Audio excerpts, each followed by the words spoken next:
আসসালামু আলাইকুম ভাই, আপনার নাম? আমার নাম মোহাম্মদ সারেদ্দিন আলী, গ্রাম ভেটুমারি টুপ, জেলা বরবড়া, থানা সরবুক। আপনি এটা কি মাকই করছিলেন? এটা হলো আপনার টাটা কোম্পানি MM 9440। 9440। অন্য অন্য মাকই আপনার আগের দিনে কি করছেন? অন্য মাকই আমি অন্য বছর মানে ডিগেছি, হ্যাঁ, তারপরে তার থেকে কিরম পাইছেন এই মাকইটা করে? ডিগেছি করছি, তারপরে আপনার জোড়া বলদ করছি, তার থেকে এবার অনেক করে ভালো হয়েছে। আচ্ছা, আপনার এই কলাটার রাউন্ডটা কয়টা আছে?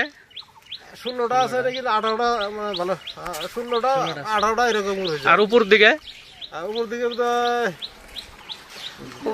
1 2 3 4 5 6 7 8 9 10 11 12 13 14 15 16 17 18 19 20 21 22 23 24 25 26 27 28 40 45টা। ভাই ওই আপনারা সবাই আছেন, সবাই চাষি, মাকইটা দেখে আগামী দিনে চলবো, সবাই চলবো না? চলবো না? সবাই মনে রাখবেন এটা